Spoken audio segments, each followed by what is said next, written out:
BSP की इस चुनावी जनसभा में इकट्ठा हुए बीएसपी के सभी छोटे बड़े पदाधिकारी एवं कार्यकर्तागण, आज आप लोग देश में व यहाँ आपके उत्तर प्रदेश स्टेट में भी लोकसभा के लिए हो रहे आम चुनाव में अपनी पार्टी के उम्मीदवारों के समर्थन में मुझे सुनने के लिए यहाँ इकट्ठा हुए हैं, तो उसके लिए मैं आप सभी लोगों का हार्दिक दिल से आभार प्रकट करती हूँ। अब मैं आप लोगों का ध्यान कुछ जरूरी बातों की तरफ दिलाना चाहती हूँ। अब ऐसा लगता है इस बार ये पार्टी भी, यानी कि भारतीय जनता पार्टी भी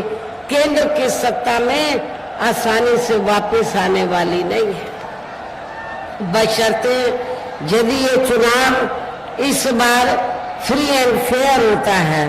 तथा आम जनता के मुताबिक वोटिंग मशीनों में भी कोई गड़बड़ी आदि नहीं की जाती है। और वैसे भी इस बार चुनाव में इनकी कोई भी पुरानी एवं नई चल रही नाटकबाजी, जुमलेबाजी व गारंटी आदि काम में आने वाली नहीं है, क्योंकि अब देश की जनता काफी हद तक इस बात को समझ चुकी है कि इनकी पार्टी ने अब तक देश के विशेषकर गरीबों, कमजोर तबकों, मध्यम वर्गीय एवं अन्य मेहनतकश लोगों को जो इन्हें अच्छे दिन दिखाने के असंख्य प्रलोभन भरे वायदे किए हैं तथा अनेकों हवाई व कागजी गारंटी आदि भी दी है, तो उनका जमीनी हकीकत में अभी तक इन्होंने लगभग 1/4 हिस्सा भी कार्य पूरा नहीं किया है, बल्कि इसके स्थान पर इनका ज्यादातर समय व ताकत भी यहाँ इनके अपने चहेते रहे बड़े बड़े पूंजीपतियों एवं धन्ना सेठों को ही ज्यादा से ज्यादा मालामाल व धनवान आदि बनाने में तथा उन्हें हर स्तर पर छूट देने व बचाने में ही लगी रही है, जिनके अधिकांश आर्थिक सहयोग से ही ये पार्टी व अन्य पार्टियां भी अपना संगठन चलाती हैं तथा चुनाव आदि भी लड़ाती हैं, जिसका काफी कुछ खुलासा बॉन्ड की आई रिपोर्ट से भी हो जाता है। इस संबंध में वैसे आप लोगों को ये मालूम है कि अभी कुछ दिन पहले माननीय सुप्रीम कोर्ट के ने बॉन्ड के संबंध में जो रिपोर्ट का खुलासा किया है, तो उस रिपोर्ट के जरिए हमें ये मालूम हुआ है, मीडिया में जो खबर छपी है ये मालूम हुआ है, माननीय सुप्रीम कोर्ट ने जो कुछ कहा है, तो मीडिया के जरिए हमें ये मालूम हुआ है कि देश में कांग्रेस, बीजेपी व अन्य सभी विरोधी पार्टियां, बीएसपी को छोड़कर अन्य सभी विरोधी पार्टियों ने तो देश के बड़े बड़े पूंजीपतियों व धन्ना सेठों से करोड़ों, अरबों, खरबों रुपया अपनी पार्टी के संगठन को चलाने के लिए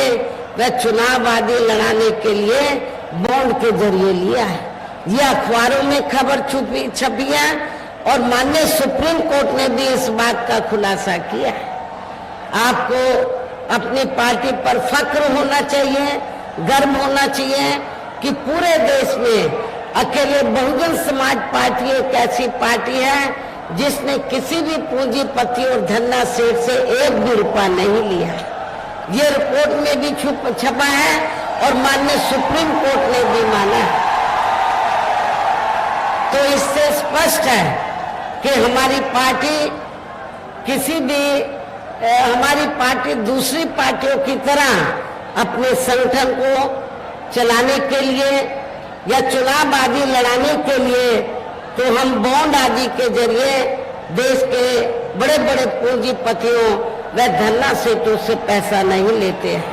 हमारी पार्टी अपने संगठन को चलाने के लिए तो हर साल बीएसपी मेंबरशिप के जरिए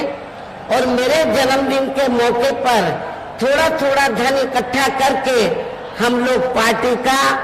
1 साल का खर्चा निकालते हैं और चुनाव आदि लड़ाने पर भी हम थोड़ा खर्चा करते हैं। चुनाव में भी हम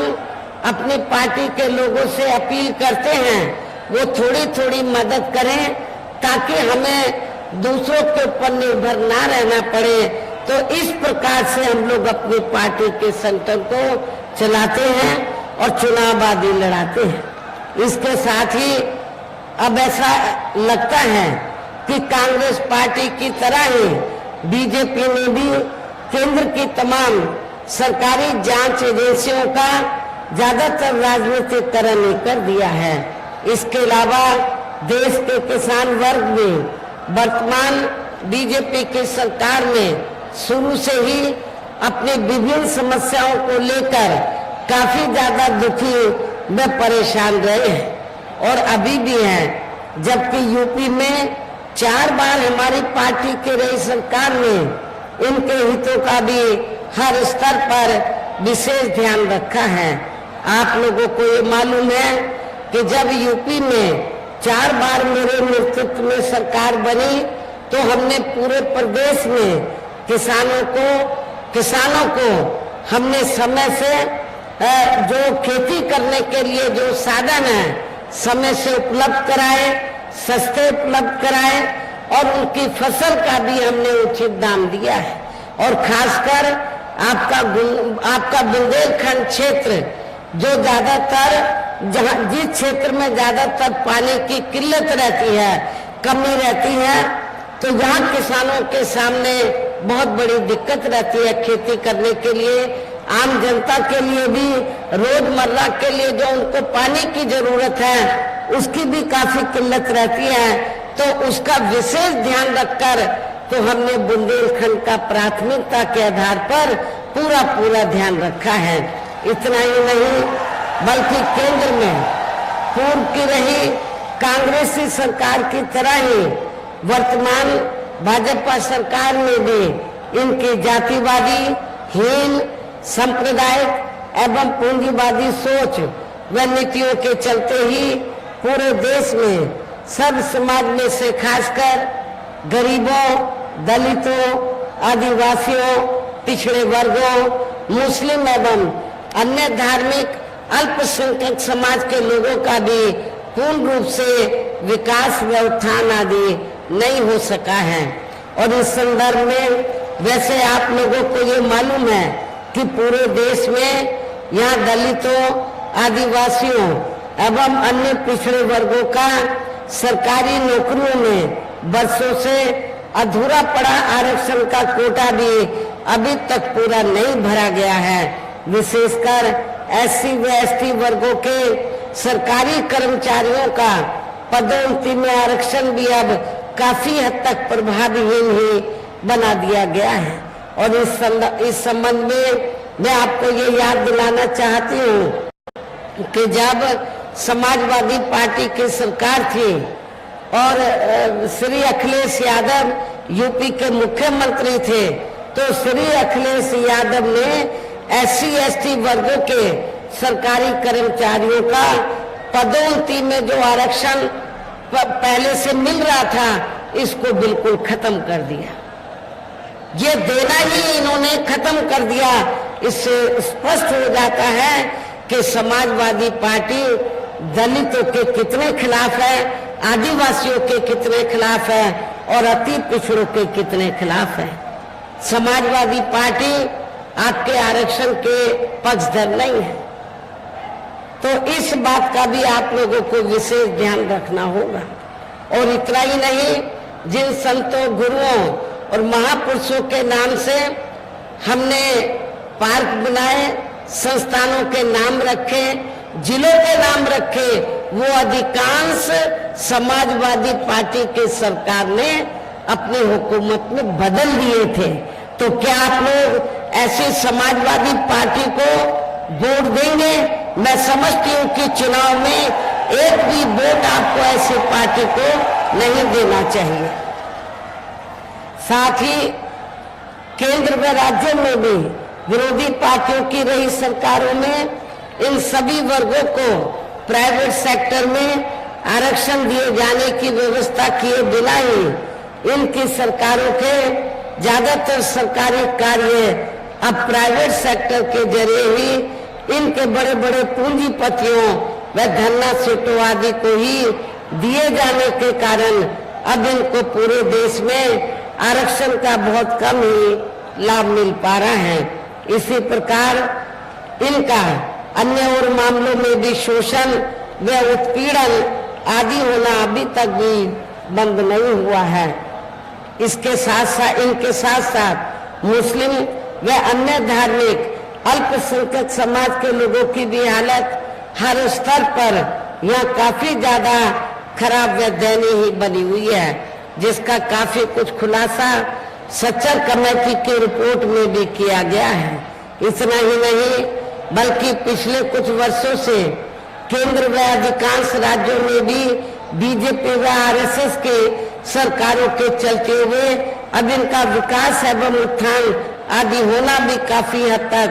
बंद सही हो गया है। आए दिन इन पर खासकर हिंदुत्व की आड़ में हो रही जनजाति भी यह काफी ज्यादा चरम सीमा पर पहुंच चुकी है। इनके साथ साथ अपर कास्ट समाज में से विशेषकर गरीब लोगों की भी हालत हमें कोई खास अच्छी नजर नहीं आती है। और खासकर अपर कास्ट समाज में से मैं अपने ब्राह्मण समाज के लोगों को ये कहना चाहती हूँ कि चाहे यूपी में समाजवादी पार्टी सत्ता में रही हो या वर्तमान में बीजेपी की सरकार चल रही हो, इन दोनों हुकूमतों में पूरे यूपी में ब्राह्मण समाज का बड़े पैमाने पर शोषण व उत्पीड़न आदि किया गया है। ब्राह्मण समाज का बड़े पैमाने पर हर स्तर पर शोषण व उत्पीड़न आदि किया गया है। लेकिन जब बीएसपी पावर में थी तो बहुजन समाज पार्टी की सरकार ने अपर कास्ट समाज में से तो ब्राह्मण समाज के ऊपर किसी भी प्रकार का शोषण व उत्पीड़न आदि नहीं होने दिया। अपर कास्ट समाज की जो अन्य जातियां हैं उनके भी हितों का हमारी सरकार ने विशेष ध्यान रखा है। इनकी गलत कृषि नीतियों के कारण किसान वर्ग भी आए दिन आंदोलित ही रहता है। साथ ही इनकी गलत आर्थिक नीतियों की वजह से देश की अर्थव्यवस्था पर भी इसका काफी बुरा प्रभाव पड़ा है, जिससे यह विशेषकर छोटे एवं मध्यम वर्गीय व्यापारी वर्ग काफी ज्यादा दुखी व परेशान है। और अब केंद्र में पूर्व की रही सरकारों की तरह ही वर्तमान भाजपा सरकार ने भी यहाँ पूरे देश में गरीबी,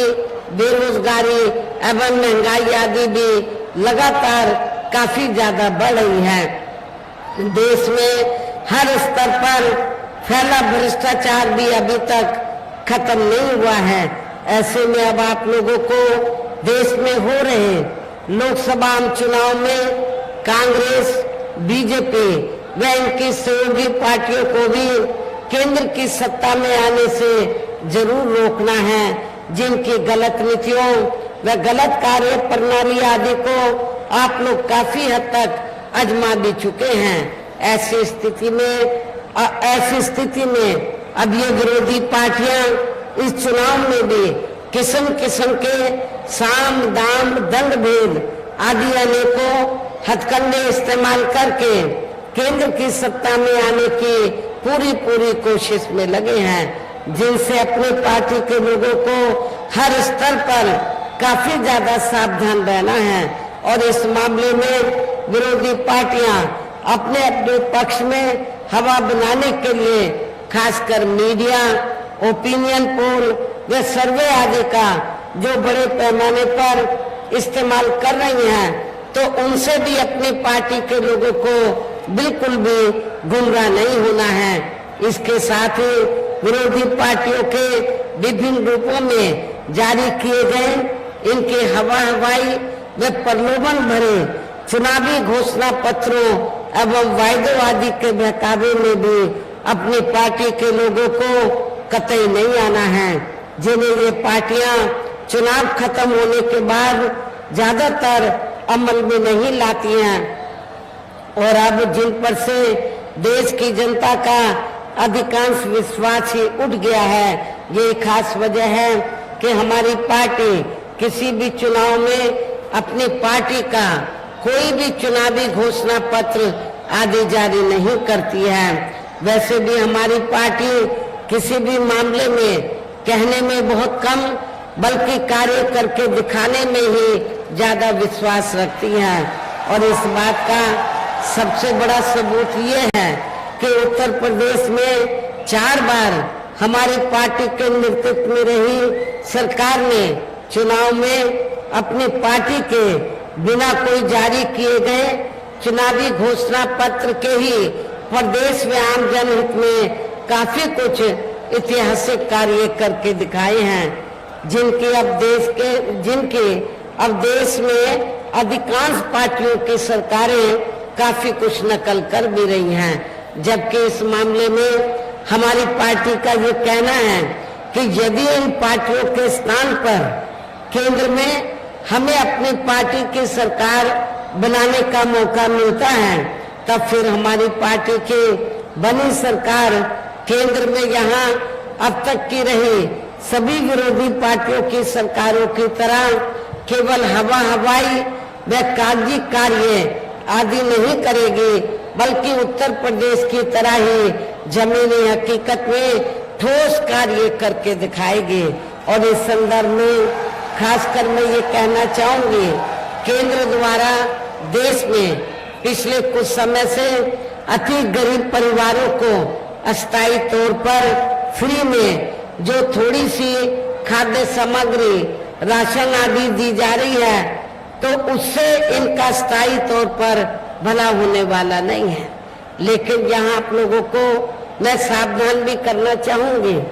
ये थोड़ी सी राशन, थोड़ा सा राशन आदि देकर गरीब लोगों को, तो खासकर भारतीय जनता पार्टी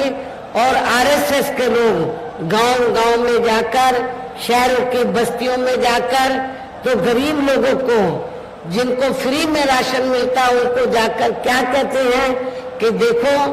आपको बीजेपी ने, आपको आरएसएस ने फ्री में राशन दिया है, तो आप लोगों ने बीजेपी का, आरएसएस का नमक खाया है, इसलिए आप लोगों को वोट दूसरी पार्टी को नहीं देना चाहिए।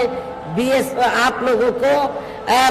केवल बीजेपी को वोट देना चाहिए, जिसमें रत्ती भर भी सच्चाई नहीं है,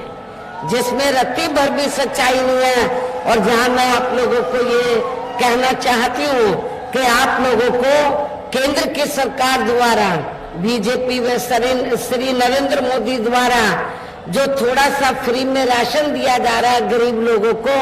तो ये कोई बीजेपी व श्री नरेंद्र मोदी आपको अपनी जेब से नहीं दे रहे हैं, बल्कि पूरे देश की जनता जो केंद्र की सरकार को, राज्यों की सरकारों को जो टैक्स देती है,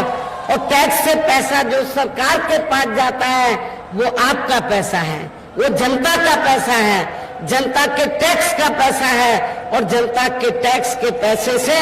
ये लोग आपको फ्री में राशन आदि देते हैं। इसलिए आप लोगों को ये बिल्कुल नहीं सोचना चाहिए कि आपने बीजेपी आरएसएस का नमक खाया है, आपने खुद का अपना नमक खाया है, इसलिए आप लोगों को उनके बहकावे में नहीं आना है। और वैसे भी जो गरीब लोग हैं, उनके ये जटिल समस्या देश में हर हाथ को काम देने से ही केवल दूर हो सकती है, जिसकी तरफ हमारी पार्टी की बनी सरकार विशेष ध्यान देगी। साथ ही देश में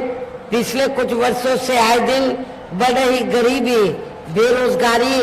व महंगाई आदि से भी जनता बहुत ज्यादा दुखी व परेशान है, जिसे भी आर्थिक नीतियों में तब्दीली करके जरूर दूर किया जाएगा।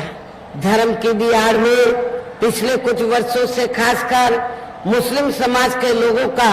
देश की भावना से जो इनका काफी ज्यादा शोषण व उत्पीड़न आदि किया जा रहा है,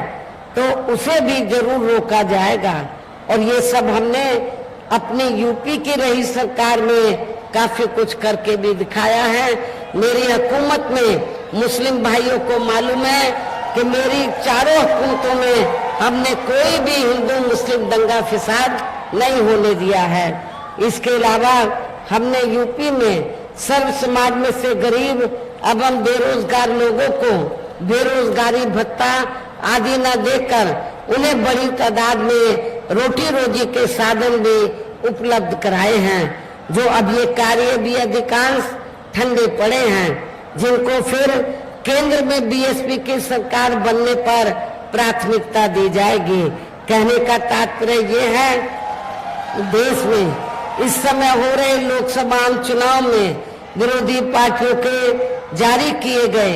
उनके हवाई व प्रलोभन भरे चुनावी घोषणा पत्रों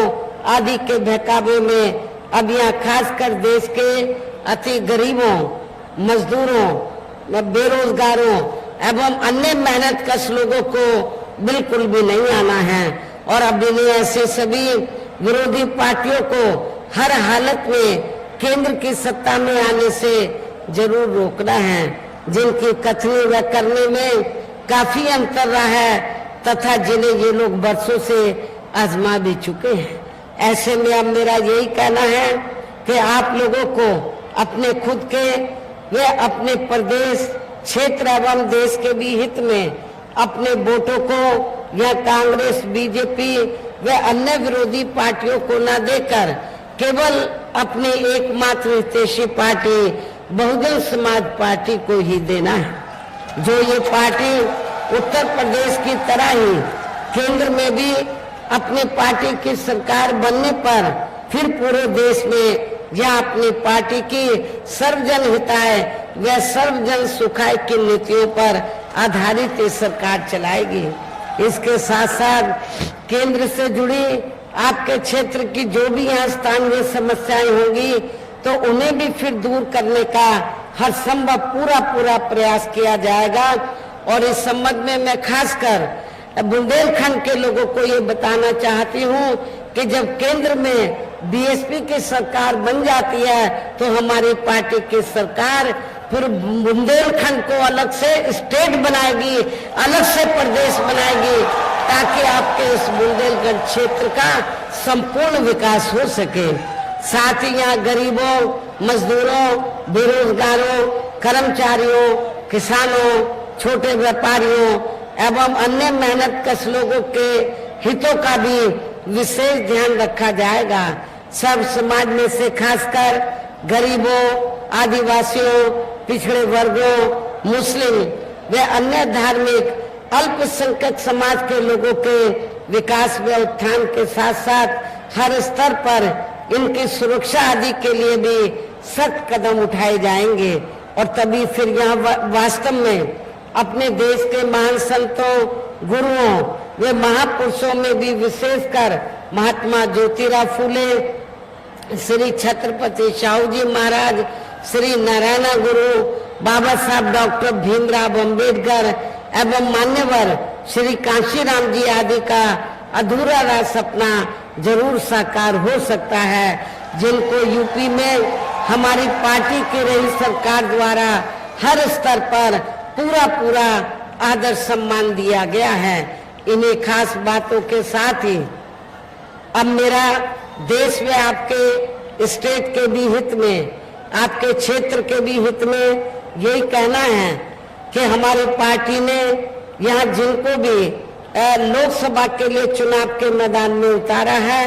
आपके चित्रकूट मंडल में 2 लोकसभा की सीटें हैं। इन 2 लोकसभा की सीटों पर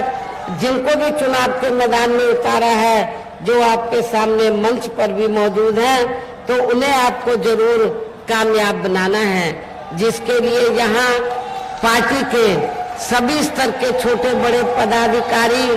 एवं कार्यकर्तागण पूरे जी जान से लगे हैं। और अब अंत में मेरा यही कहना है कि आप लोगों को वोट पड़ने वाले दिन यहाँ बीएसपी के अपने सभी लोकसभा उम्मीदवारों को अर्थात बांदा लोकसभा की सीट से हमने श्री मयंक द्विवेदी को चुनाव के मैदान में उतारा है। हमीरपुर लोकसभा की सीट से हमने श्री निर्दोष कुमार दीक्षित को चुनाव के मैदान में उतारा है। आपके चित्रकूट मंडल में मुझे इस बात की जानकारी है कि यहाँ पर अपर कास्ट समाज में से ब्राह्मण समाज की आबादी काफी ज्यादा है, इसलिए हमने इन दोनों सीटों पर ब्राह्मण समाज को चुनाव लड़ने का मौका दिया है। इतना ही नहीं, हमीरपुर से लगी हुई जालौन सुरक्षित लोकसभा की सीट है, तो वहां से हमने श्री सुरेश चंद्र गौतम को एरवार को हमने चुनाव के मैदान में उतारा है। और जो आगे चलकर झांसी लोकसभा की सीट है, तो हमने झांसी लोकसभा की सीट से श्री रवि प्रकाश कुशवाहा को बैकवर्ड क्लास को हमने चुनाव के मैदान में उतारा है। तो मेरी आप लोगों को यही कहना है, पार्टी के लोगों से यही कहना है कि अब आप लोगों को अपनी पार्टी के, खास तौर से आज ये चित्रकूट मंडल की चुनावी जनसभा है, 2 लोकसभा की ये चुनावी जनसभा है, तो और आप लोग अपने कैंडिडेट के समर्थन में यहाँ बड़ी तादाद में पहुंचे हैं। मेरी अब आप लोगों से यही दरखास्त है कि आप लोगों को अपनी पार्टी का जो चुनाव चिन्ह हाथी है, हाथी चुनाव चिन्ह के सामने वाले बटन को दबाकर अपने इन दोनों प्रत्याशियों को जरूर कामयाब बनाना है। इनको भारी वोटों के अंतर से जरूर जिताना है। लेकिन आज आपकी दूर तक जो मुझे भीड़ नजर आ रही है, तो इससे तो ऐसा लग रहा है कि आप ये दोनों सीटें रिकॉर्ड तोड़ वोटों के अंतर से जरूर जीतने वाले हैं। आप लोग इनको पूरे जी जान से जिताने में लगे हैं। तो अब मैं आप लोगों का और ज्यादा समय न लेते हुए अपनी बात यही समाप्त करती हूँ। जय भीम, जय भारत।